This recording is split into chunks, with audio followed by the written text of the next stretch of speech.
Hi everybody, this is going to be a short tutorial on Blendspace and what we covered on Wednesday afternoon during our technology session.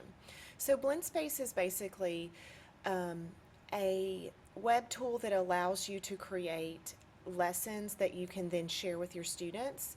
So I'm going to show you some of the main features of Blendspace and how you can use it in your classroom. So the first thing that you're going to want to do is come up here and sign up if you don't have an account. And then I'll just go ahead and log into my account.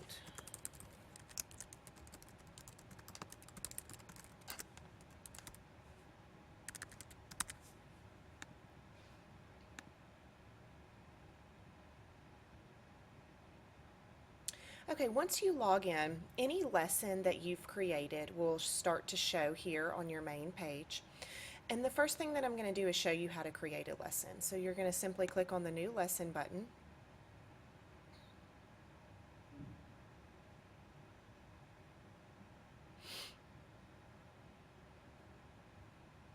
And this is your main canvas where you will create your lesson. You can enter your lesson title up here.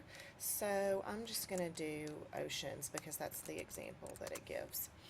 So you have your main title, and then the cool thing about Blendspace is this area over here. Rather than having to go through outside sources and find your information, you can do that within Blendspace. So here I can search a YouTube video on oceans, and it's going to populate everything that is on YouTube that has anything to do with oceans. You can also then preview the video or the resource if you need to, and then once you've decided that that's what you want, you can drag it over into your Blendspace. So you just drag it over and the video automatically appears there. If you decide that you don't want to use the video or use that resource anymore, you just click the X to delete it. So there are a lot of different things that you can search. YouTube, Google, OpenEd is a place for teachers to post things that they've created that they don't mind other teachers using. Flickr, of course, is images. EduCreations is going to be the whiteboard app videos that were created with the Apple app EduCreations, and those are going to be student and teacher created. Guru is also open educational resources. If you already have a web page that you want to embed and you know what that is, you can just copy and paste it in there. You can upload any files from your computer, so that's PowerPoint, documents, photos, anything that you have saved to your computer you can upload. If you use a Dropbox account and you have your files in Dropbox, you can pull them straight from Dropbox, and the same thing with Google Drive. If you have your files saved in Google Drive, you can pull them from there. Okay, so you can pull any of these resources into your Blendspace canvas, and then this two other things that you can do in your canvas are add text and add quizzes. So when you add text, it simply brings up a text area that you can type into and use for various things, and then you have all of your editing functions up here. And then the last thing that you can add in is a quiz. And these are just basic multiple choice questions, but you can see that you can add as many questions as you want and have that here for your students to take. So those are the three things that you can have. And then you'll notice down here that you can, it starts out with 6 frames, but you can always add as many frames as you need or want. Something else that you can do is come up here to templates, and you can change the way that the slides or the way that the tiles are arranged, and so you can have a little fun with that. And then you can also change from black and white to color, so that's pretty limited, but it is an option. When you get finished building your Blendspace canvas, you can come over here to play, and you'll notice that if you've pulled in a video, it's going to start playing the video automatically, and then the students just click through the canvas to go through the lesson.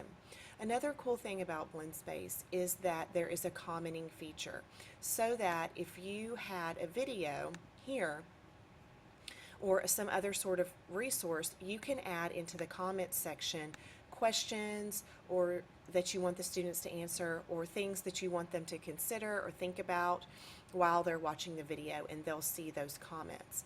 Another thing that the students are able to do when they view the Canvas is they are able to add their own comments into the Blendspace Canvas as well, and everyone that has access to the Canvas would see those comments. They can also like and rate the tiles, and they can also do several things with telling you if they've understood or if they have questions. So I like it, not a fan, can we go over this in class? So you can kind of get some information from your students as they're working through the lesson. Okay, so that's kind of how you build a lesson. It's really simple. It's just drag and drop basically. To share your lesson with your students, you're going to come up here to share. And there are several different ways that you can do that with your students. If you decide to set up classes for your students, which I'll show you in a second, you can share your lesson with your particular classes that you've set up. There is a simple lesson link that you can email out to them. If you do email out the lesson link, you're going to want to make sure that you have your privacy settings to anyone or only people with link in my students. So if you set it to only me, no one else is going to be able to see it. So you do want to make sure that you do that. Then there are all of these various ways you can share on the web. If you have your students using Edmodo, you can share it with them via Edmodo, Facebook and Twitter, of course. This email would make you enter everybody's email address, which would take a long time. So it would probably be better just to send the link out to 9th grade or 10th grade or your students. There is an embed code, so if you use a wiki or a blog or a website, you can embed the Blendspace directly into that medium, and the student would then be able to view the Blendspace right there in the wiki or right there in the website. And then finally, there's a QR code. So if you give your students the QR code, they could then scan it with their tablet or smartphone, and then they're able to view it on those devices as well. Okay, so that's basically how you build a lesson. I'm going to go back to the Home tab and show you a couple other features.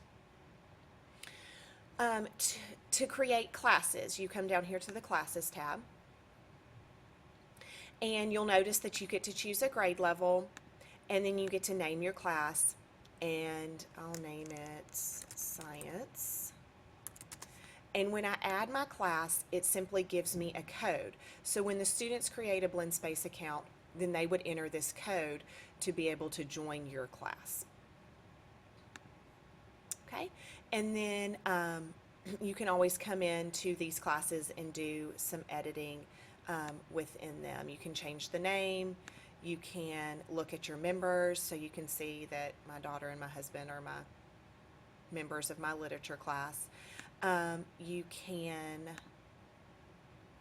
access the class code again, and it also gives you the option to allow students to see all your lessons, or you can assign them the lessons individually.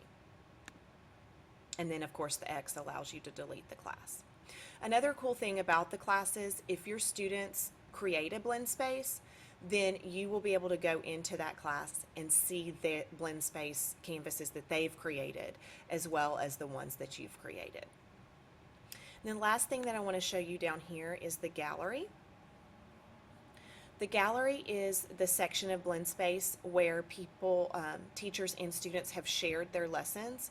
So you can search all the lessons in the gallery, or you can come into a specific subject area, like social studies, and you can look at all of the lessons that are in that section and also search the lessons. If you find a lesson that you like or that you want to use or use and make some changes to, you can click on that lesson and open it, and you can come up here to copy. And when you click on copy, it allows you to copy that lesson into your account. So you can see this is copy of 2012 elections, flipped version. When I go back to my home page, that copy is there. It allows me to share it. I can click on it, I can edit it, and I can make it my own without changing the original lesson. When you create a lesson, if you leave your privacy settings on, anyone can view, then your lessons are going to be viewable in the gallery. So just know and understand that if you have sensitive material that you don't want viewed by everyone in the gallery, then make sure that you set it to only users with a link or my students in your privacy settings. Okay, one last thing that I do want to show you is the tracking feature. So I'm going to go down to this one that I created, and if you come over here to more and click on track,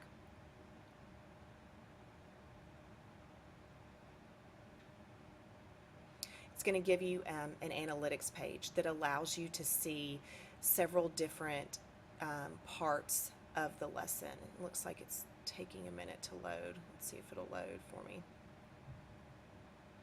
Okay, great. So here is an overview of this lesson. So I've had 4 views.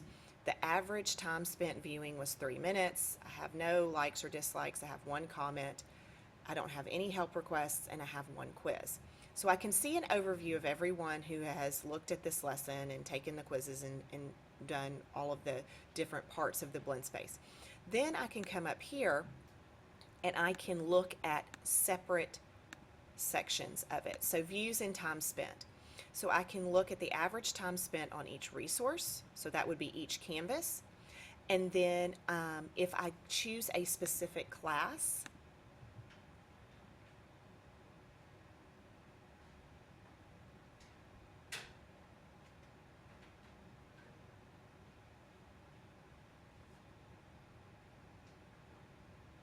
I can come into views and time spent, and it's going to tell me who in my class has viewed it, who hasn't viewed it, and then it's going to tell me the time spent by each student.